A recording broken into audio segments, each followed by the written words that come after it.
1870년대 미국 한 남자가 석유 시장의 90%를 집어삼켰습니다. 경쟁자는 망하게 만들고 철도 회사와 몰래 거래를 맺어 운송비를 조작했으며 거부하는 사람에겐 자비가 없었죠. 그의 이름은 존 D.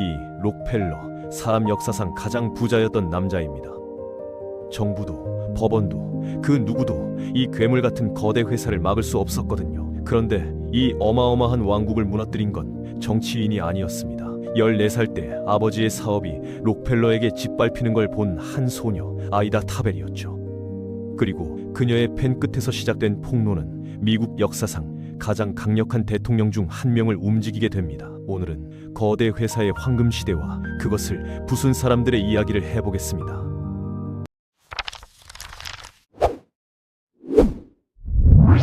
19세기 말 미국은 트러스트라 불리는 거대 회사들의 세상이었는데 철도, 철강, 고기, 석유 같은 주요 산업을 몇몇 회사가 꽉 쥐고 있었고 이들은 국회의원이나 주지사보다 더 큰 힘을 휘둘렀습니다. 경쟁이라는 게 아예 사라진 시대였죠. 록펠러의 스탠더드 오일은 이 거대 회사들 중에서도 가장 무서웠는데 그냥 시장을 지배한 게 아니라 시장의 규칙 자체를 만들어버린 회사였거든요. 록펠러는 1839년 뉴욕에서 태어났는데 그의 아버지는 가짜 약을 팔아다니는 사기꾼이었습니다. 어린 록펠러는 아버지가 집을 비울 때마다 가족을 먹여 살리기 위해 칠면조를 키워 팔았고 믿음이 깊었던 어머니에게서는 열심히 일하고 아끼고 베푸는 것의 가치를 배웠죠. 그런데 아버지에게서 배운 건 좀 달랐습니다. 어느 날 아버지가 어린 록펠러에게 높은 의자에서 자기 품으로 뛰어내리라고 했는데 막상 아들이 뛰어내리자 그냥 비켜버렸거든요. 바닥에 나뒹군 아들에게 아버지가 한 말은 이랬습니다. 누구도 완전히 믿지 마라. 나조차도. 이런 환경에서 자란 록펠러는 16살에 아버지가 가족을 버리고 사라지자 돈 계산하는 일을 하며 가족을 먹여 살렸고 20살에는 자기 사업을 시작해 석유 만드는 일에 뛰어들었습니다. 1870년에는 같이 일하던 사람들을 밀어내고 스탠더드 오일이라는 회사를 완전히 자기 것으로 만들었죠. 당시 미국은 등유로 돌아갔는데 고래기름보다 깨끗하고 좋은 이 연료의 인기는 하늘을 찔렀습니다. 록펠러는 효율의 귀재였는데 당시 석유를 만드는 과정에서 약 40%가 쓸모없는 찌꺼기로 버려졌거든요. 이걸 강이나 호수에 버리니까 가끔 물에 불이 붙기도 했습니다. 그런데 록펠러는 이 찌꺼기들을 윤활유, 페인트, 심지어 껌 재료로 바꿔버렸고 가장 큰 쓰레기였던 가솔린은 공장 기계의 연료로 썼죠. 새로운 것을 만들어내는 사람으로서의 면모는 분명 대단했습니다. 문제는 그의 사업 방식이었는데 경쟁자를 사려고 제안했다가 거절당하면 가격을 바닥까지 떨어뜨려서 상대방을 망하게 한 뒤 싸게 사들였거든요. 이건 적에게만 한 게 아니라 자기를 도와준 친구들에게도 똑같이 했습니다. 위아래로 다 장악하는 것도 무시무시한 수준이었는데 석유통 만드는 곳, 석유 파는 곳, 나무회사, 화학회사까지 전부 사들여서 처음부터 끝까지 모든 걸 자기가 쥐었고 나중에는 파이프까지 깔아서 철도에 돈 낼 필요조차 없앴습니다.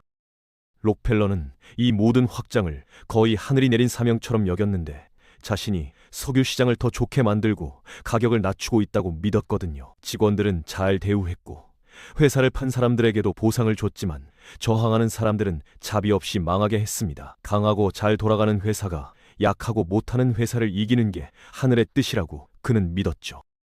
1872년 스탠더드는 단 3개월 만에 경쟁 석유 회사 26개 중 22개를 집어삼켰는데 이건 클리블랜드 대학살이라 불렸고 시작에 불과했습니다. 10년 안에 스탠더드는 미국 석유 시장의 90%, 전 세계 시장의 85%를 차지하게 됩니다. 바로 이때 아이다 타벨의 이야기가 본격적으로 시작되는데 1872년 펜실베이니아에서 작은 석유 사업자들이 시위를 벌였습니다. 스탠더드 오일이 철도 회사들과 몰래 거래를 맺었다는 소식이 새어나왔거든요. 철도 회사들은 모든 석유 만드는 사람에게 운송비를 2배로 올리되 스탠더드에게만 돈을 돌려주기로 했던 겁니다. 이러면 작은 회사들은 싸움 자체가 안 되고 록펠러에게 팔리는 수밖에 없었죠. 이 시위대를 이끈 사람 중 하나가 지역 석유 사업가 프랭클린 타벨이었는데 그의 14살 딸이 바로 아이다 타벨이었습니다.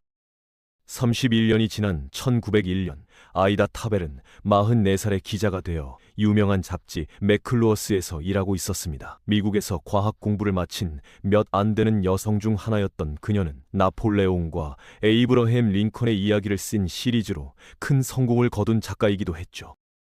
그런데 지금 그녀가 조사 도우미와 함께 파헤치고 있는 계약서, 회사 문서, 국회 기록, 만나서 들은 이야기들은 그녀의 가장 큰 작품이 될 것이었습니다. 스탠더드 오일의 역사, 그 성장과 나쁜 짓에 관한 이야기였죠. 너무 위험한 작업이라 아버지가 하지 말라고 했고, 록펠러가 가진 은행이 잡지사 돈줄을 끊겠다고 협박하기도 했습니다.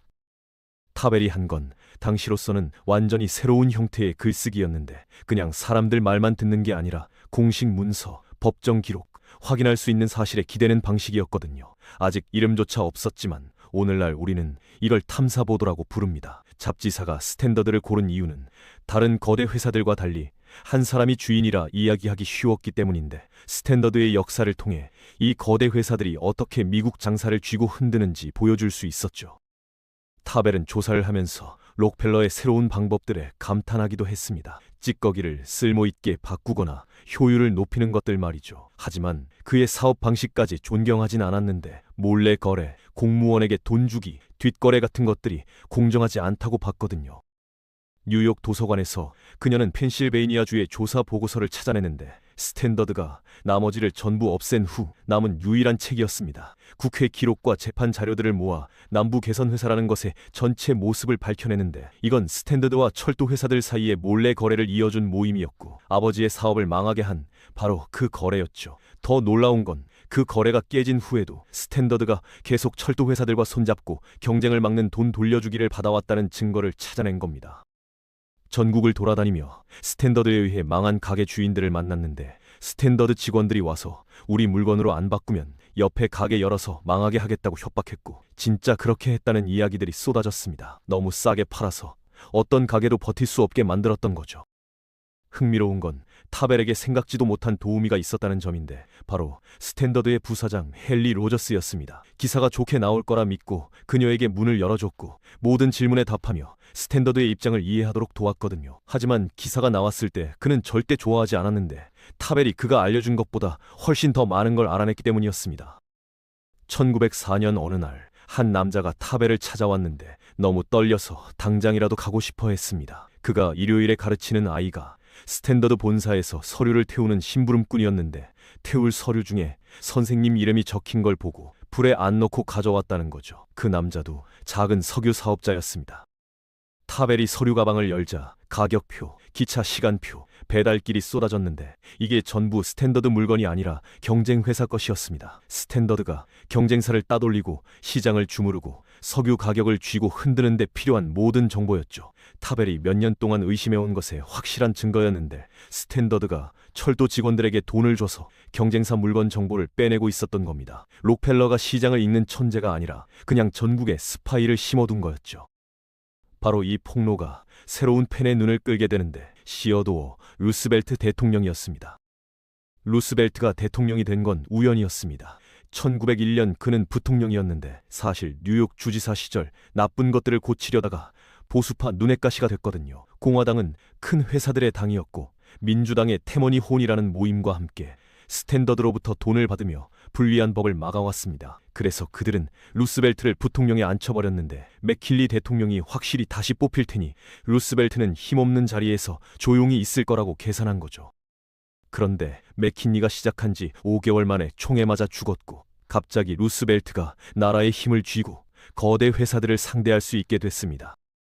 1902년 2월 루스벨트는 노던 시큐리티스라는 회사를 겨냥했는데, 이건 중서부와 서쪽 해안의 가장 큰 두 철도 회사가 JP 모건과 록펠러의 돈을 받아 만든 거대 회사였습니다. 오데호와 태평양 북서쪽 항구 사이의 모든 철길을 장악하려는 것이었죠. 루스벨트의 모기는 1890년에 만들어진 셔먼 반독점법이었는데, 거래를 막는 회사를 쪼갤 수 있는 나라법이었지만 그때까지 주로 노동자 모임을 막는 데만 쓰였습니다.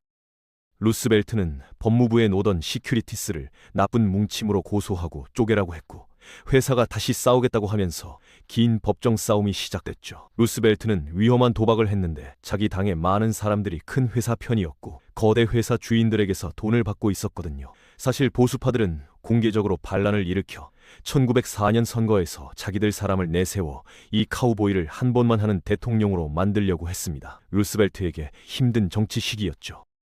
그해 루스벨트는 석탄 광부 파업에 직접 끼어들어 광부들과 JP 모건 사이를 중재했고 월급 올리고 일하는 시간 줄이는 데 합의했습니다. 그리고 1903년 아이다 타벨 기사들의 지지 물결과 함께 훨씬 더 큰 법안들을 밀어붙였는데 상무노동부를 만들고 그 안에 회사들이 나쁜 짓을 하는지 감시하고 조사할 기업국을 세우고 싶었습니다. 또한 이미 있는 주간상업위원회에 더 많은 힘을 주고 철도 회사들이 정해진 요금에서 벗어나는 돈 돌려주기를 주는 걸 금지하는 법을 통과시키려 했죠.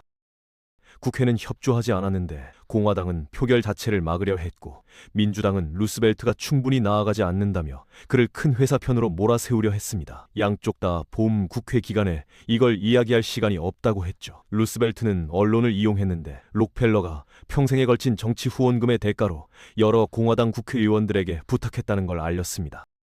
사람들의 분노는 엄청났고 신문들은 어느 의원이 록펠러와 거대 회사들에게 돈 받았는지 추측했으며 기자들이 의원 사무실로 몰려들었죠. 점점 루스벨트는 표를 얻어냈고 마지막 순간에 스탠더드 오일이 변호사 팀을 워싱턴에 보내 법안을 약하게 만들 고침을 만들어 공화당 친구들에게 전달하려 했지만 퓰리처의 뉴욕 월드가 이걸 알아내면서 변호사들은 기자들에게 쫓기며 수도를 떠났습니다. 루스벨트는 기업국과 법안을 얻었고 다음 해 대법원이 5대4로 정부가 놓던 시큐리티스를 쪼갠 게 맞다고 판결하면서 첫 승리를 거뒀습니다. 거대 회사를 부수는 시대가 시작된 거죠. 한편 클리블랜드에서 록펠러는 14살 때부터 다닌 교회에 들어섰는데 타벨의 기사들이 세상을 자기에게 등 돌리게 만들었습니다. 가족은 신경이 무너지는 병에 시달렸고 아내는 뇌에 피가 터져 마비됐으며 알 수 없는 병으로 눈썹과 속눈썹을 포함한 모든 털이 빠져버렸죠. 타벨의 시리즈 스탠더드 오일의 역사는 1905년까지 맥클루어스 잡지에 연재됐고 거대 회사에 대한 사람들 생각을 완전히 바꿔놓았습니다. 거대 회사들이 19세기에 커갈 때도 말이 많았지만 그 분노는 흩어져 있었거든요. 거대 회사들의 짜임새는 종종 일부러 사람들이 알기 어렵게 만들어졌고 철도 돈 돌려주기나 가격 맞추기 같은 경쟁을 막는 방법들은 너무 어려워서 보통 사람이 정확히 뭐가 잘못됐는지 짚어내기 어려웠습니다. 타벨은 250개 회사가 얽혀서 야채와 술 가격부터 여러 산업에 일하는 환경까지 모든 걸 쥐락펴락한다는 걸 보여줬는데 더 중요한 건 이 어려운 정보를 알기 쉽게 풀어냈다는 거죠. 조사의 중심을 한 사람이 가지고 주무르는 스탠더드에 맞추면서 이야기가 이해하기 쉬워졌고 사람들이 뭉쳐서 반대할 악당이 생겼습니다. 그녀는 록펠러가 물러난 후에도 그와 스탠더드를 마치 같은 것처럼 그렸고 시리즈를 록펠러 개인에 대한 이 부작 그림으로 마무리하면서 평소에 조용했던 타벨이 독을 품은 펜을 휘둘렀습니다. 교회에서의 글을 그리면서 살아있는 미라처럼 보인다고 썼는데 털 하나 없이 뱀 같고 강하지만 자기 곁에 있을지 모를 죽이려는 사람들에게 겁먹은 무자비한 왕이라고 했죠. 타벨의 시리즈는 전국적인 대박을 쳤고 거대 회사의 개념과 미국 생활에 미치는 영향이 전국의 현관과 마을 회관에서 이야기되기 시작했습니다. 수십 년간 흩어져 있던 거대 회사에 대한 불편함이 마침내 확실한 문제로 바뀌었고 뭔가를 해야 한다는 정치적 의지가 생겼죠. 미국의 새 대통령 시어도어 루스벨트에게 하늘이 내린 선물 같은 사람들의 지지였습니다. 1904년 선거의 밤 루스벨트는 가족과 저녁을 먹으며 결과를 기다렸는데 험난한 선거였습니다. 보수파가 전당대회에서 그를 몰아내려다 후보가 죽는 바람에 실패했고 자리에 있으면서 선거운동을 하는 게 품이 없다고 여겨지던 시절이라 연설과 모임은 다른 사람에게 맡겨야 했죠. 민주당 상대 엘턴 파커는 루스벨트가 이랬다 저랬다 하고 거대 회사들에게 돈 받았다고 했는데 루스벨트가 증거를 대라고 하자 창피하게 말을 걸어들였습니다. 첫 소식이 들어오기 시작하자 역사적인 큰 이김이었고 밤 9시에 파커가 졌다고 인정했습니다. 처음으로 미국 국민이 루스벨트를 지도자로 뽑았고 거대 회사를 상대할 힘을 준 거죠. 1904년 선거는 그때까지 미국 역사상 가장 확실한 선거 중 하나였는데 루스벨트가 선거인단 336대 140으로 이겼고 사람들 투표에서 파커보다 18.8%나 더 얻었습니다. 셔먼 반독점법, 새 기업국, 진보적 언론이 거대 회사에 대한 분노를 부추기고 엄청난 사람들 지지를 등에 업은 루스벨트는 마침내 거대 회사 나쁜 짓에 맞서 싸울 자리에 섰고 때마침 기회가 그의 무릎에 떨어졌습니다. 캔자스에서 1860년부터 석유 파기가 있었지만 나오는 양이 적다가 1892년 독립하는 사람이 큰 유전을 터뜨렸는데 이게 캔자스에서 오클라호마를 거쳐 텍사스와 루이지애나까지 뻗은 중부대륙 유전의 첫 발견이었습니다. 독립 만드는 사람들이 몰려들었고 스탠더드 오일이 뒤따랐는데 처음에 독립사업자들은 스탠더드를 반겼거든요. 파이프를 놓고 석유를 나르는 철도길을 만들고 정유소를 세웠으니까요. 하지만 석유를 빼낼 모든 방법을 장악하자 스탠더드는 운송비를 올리고 시장에 싼 석유를 쏟아부어서 통 하나에 2일다 넘게 벌던 독립 만드는 사람들이 이제 35센트밖에 못 벌게 했습니다. 아무도 이익을 낼 수 없었고 망하거나 팔리는 수밖에 없었죠. 그들이 도움을 요청했고 아이다 타벨이 나타났는데 수십 년 만에 최악의 모래폭풍 속을 마차로 여행해 도착했습니다. 영웅과 예언자 사이에 무언가로 환영받았고 퍼레이드와 호텔 창문에서의 연설 요청이 이어졌으며 기자들이 따라다녔죠. 그녀의 유명함은 더 많은 사람들이 자기 이야기를 들려주러 찾아온다는 걸 뜻했고 그 이야기들은 익숙했습니다. 스탠더드가 어린 시절 펜실베이니아 석유 전쟁 때 쓴 것과 똑같은 방법을 쓰고 있었거든요. 기업국장 제임스 R. 가필드가 방문했는데 전 대통령의 아들로서 직접 캔자스에 내려가 스탠더드의 방식을 조사하러 간다며 타벨의 메모를 길잡이로 쓰고 있었죠. 그는 그녀가 말한 모든 것을 확인하고 워싱턴으로 돌아가 스탠더드에 대한 두 갈래 공격을 준비했습니다.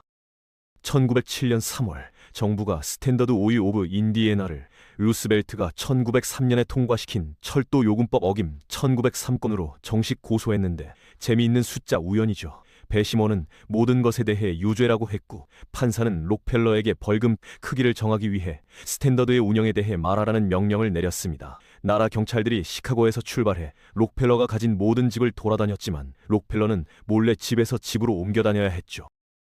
1907년 7월 6일 시카고 법원 밖에서 사람들이 록펠러에게 소리를 지르고 경호원들이 길을 뚫었습니다. 게임은 끝난 것 같았는데 너무 늙어서 속 도망칠 수 없었거든요. 그래서 말하러 왔지만 전략이 있었습니다. 증인석에서 판사가 물을 때 록펠러는 반쯤 정신 나간 노인 흉내를 냈는데 기본적인 것들을 헷갈려하고 불과 몇 년 전 일도 기억 못한다고 하면서 10년 전에 스탠더드 운영에서 손을 뗐다고 계속 말했습니다. 어느 정도는 통했는데 존 D. 록펠러는 감옥에 가지 않았거든요. 하지만 다른 면에서는 확실히 안 통했는데 판사가 돈 돌려받은 모든 화물차 1903건 전부에 최대 벌금을 매겨서 스탠더드 오일 오브 인디애나에 2,924만 달러라는 어마어마한 벌금을 선고했기 때문이죠. 법정에서 숨소리가 나왔는데 그때까지 미국 회사에 물린 것 중 단연 최대 벌금이었습니다. 다음 해에 다른 판사가 기술적인 이유로 뒤집긴 했지만 판사가 진짜로 거대 회사에 맞서 판결했고 강하게 판결했다는 것 자체가 검찰에게 이 영역에서 이길 수 있다고 용기를 줬죠.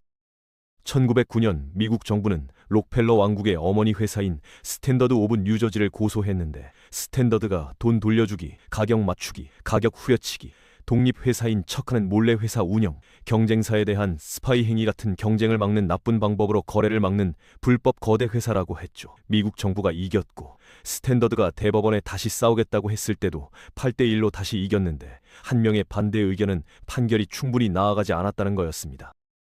판결은 스탠더드 오일이 34개 회사로 쪼개진다는 걸 뜻했고 록펠러는 골프장에서 신부님과 함께 있을 때 쪼개지는 소식을 전보로 받았습니다. 그때쯤엔 놀랄 일도 아니었고 스탠더드는 이미 계획을 세워두고 있었죠. 록펠러가 신부님에게 돈이 있으면 스탠더드 주식을 사라고 했고 그날 인생 최고의 골프 경기를 쳤습니다.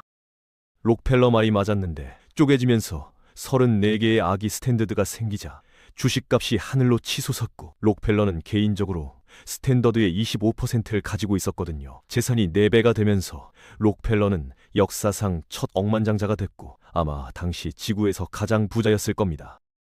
어제의 스탠더드는 오늘 우리가 아는 회사들이 됐는데 스탠더드 오브 뉴저지는 애소가 됐다가 합쳐진 뒤 엑손이 됐고 스탠더드 오브 뉴욕은 모빌이 됐으며 스탠더드 오브 캘리포니아는 쉐브론이, 스탠더드 오브 인디애나는 아모코가 됐습니다. 이게 정부와 법원이 파란 경쟁을 진짜 만들었는지는 말이 많은데 쪼개진 회사들이 여전히 옛 친구 네트워크를 유지하며 대체로 나라를 나눠먹고 서로 영역을 안 건드렸거든요.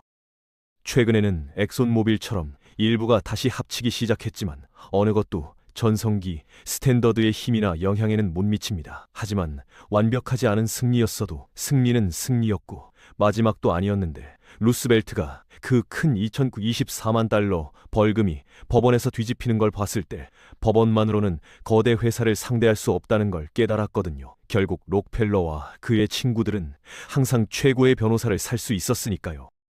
아니, 거대 회사의 급소를 치려면 법을 만들어야 했고 그는 정확히 누구를 노려야 하는지 알았습니다. 나쁜 돈 돌려주기의 중심에 있는 사람들, 철도 회사들이었죠. 1906년 2월 28일 하원에서 루스벨트의 새 법안, 헵번 법안이 막 통과됐는데 이 법안은 스탠더드 오일과 철도 회사들이 거대 회사를 만들고 가격을 쥐고 흔들기 위해 벌인 행위를 금지했습니다. 진보 쪽이 많은 하원에서 고침없이 통과됐고 사원으로 들어갔는데 거기서 벽에 부딪혔습니다. 한 무리가 이게 통과되는 걸 원치 않았거든요. 바로 루스벨트 자신의 공화당 보수파였는데 많은 이들이 철도로부터 정치 후원금과 개인 무료 기차표를 받았죠. 서로 미워하는 의원과도 손잡아야 했고 보수파와 진보파 사이에서 중간을 찾아야 했습니다. 결국 법안이 통과됐는데 물론 빈틈과 관련 없는 덧붙임들로 가득했고 1910년에 강하게 만들어야 했지만 루스벨트는 이전에 불가능하다고 여겨졌던 걸 해냈습니다. 법원만이 아니라 미리 막는 법으로 거대 회사를 억제한 거죠. 그리고 또 다른 싸움이 찾아왔는데 1904년 일리노이주 시카고에서 업턴 싱클레어라는 작가가 도시락통만 들고 있으면 기본적으로 어디든 갈 수 있다는 걸 깨달았습니다. 노동자들 사이에 섞여서 시카고의 나쁜 이름난 도축장과 포장 공장을 돌아다니며 산업용 고기 자르는 기계와 갈아버리는 기계로 일하는 사람들을 지켜봤죠. 그의 목표는 고기 산업의 끔찍한 노동 학대를 소설을 통해 보여주는 것이었습니다.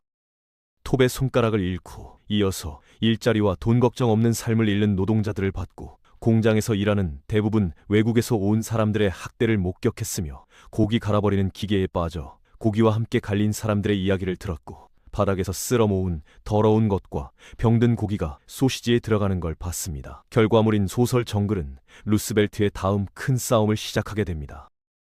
보수파 공화당 경쟁자들에게 사회주의자로 찍혔지만 진짜로 시어도어 루스벨트는 사회주의를 별로 좋아하지 않았는데 사실 그는 대체로 큰 회사 편이었습니다. 아이라 타벨처럼 거대 회사가 얼마나 커지든 정직하게만 하면 상관없었죠. 사실 록펠러나 카네기 같은 산업 큰손들의 남 돕는 일을 종종 칭찬했습니다. 그래서 업턴 싱클레어의 주장을 처음 읽었을 때 의심했는데 특히 싱클레어의 소설이 주인공이 사회주의 모인에 가는 노골적인 장면으로 끝나 있는 사람을 바꾸려 했기 때문이죠.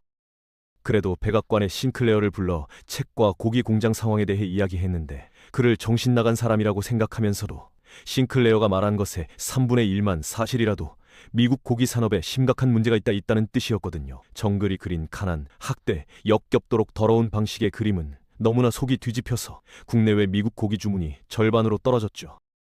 그래서 의심하면서도 루스벨트는 가장 믿는 정부 사람들을 보내 공장 상태를 조사하게 했는데 불행히도 고기 거대 회사가 눈치채고 3주간 깨끗이 하는 캠페인을 벌인 깜짝 검사였습니다. 하지만 그것도 충분하지 않았는데 루스벨트가 이어지는 보고서를 받았을 때 싱클레서가 공장 상태에 대해 거짓말하지 않았다는 걸 알고 놀랐거든요. 오래된 피로 칠해진 벽부터 팔려고 포장되는 병든 쇠고기, 방부제에 담근 썩은 돼지고기, 염소나 말을 쇠고기로 둔갑시킨 완전히 잘못 표시된 고기까지 믿을 수 없는 더러움을 발견했습니다. 사람들의 분노가 너무 심해서 이건 루스벨트가 싸우지 않아도 될 거대 회사에 대한 한방이었는데 1906년 국회를 통해 두 법안을 밀어붙였습니다. 순수식품의약품법은 잘못 표시되거나 더럽거나 오염된 음식과 약의 거래를 금지하는 넓은 범위의 법이었고 연방육류검사법은 죽이기 전후 모든 동물에 대한 농무부 검사를 의무로 하고 고기 공장의 깨끗함 기준을 정했으며 정부가 운영을 지켜볼 힘을 줬습니다. 결국 루스벨트는 재임 기간 동안 셔먼 반독점법을 40번 더 사용했는데 전임 세 대통령을 합친 것보다 많았고 그의 친구이자 골은 뒤따르는 사람 윌리엄 하워드 태프트는 75번 사용했습니다. 하지만 루스벨트의 거대 회사와의 싸움이 전설이 됐지만 결과 자체는 더 엇갈렸는데 앞서 말했듯이 그의 가장 큰 승리인 스탠더드 오일 쪼개기가 진짜로 더 많은 경쟁으로 이어졌는지는 논란이 있습니다. 1920년대 아이다 타벨이 스탠더드 쪼개기에 대한 되돌아보는 기사를 썼을 때 10년이 넘게 지났는데도 정부가 바랐던 경쟁이 아직 나타나지 않았다고 지적했죠. 하지만 오늘날에도 법무부가 구글에 소송을 내고 연방거래위원회가 페이스북에 소송을 내는 걸 보면 한 세기가 지난 후에도 루스벨트 시대의 큰 물음들이 여전히 살아있다는 걸 알 수 있습니다. 정부가 마음대로인 자본주의에 대한 막아줌을 줘야 하는가? 그리고 언론은 이 모든 것에서 어떤 역할을 해야 하는가?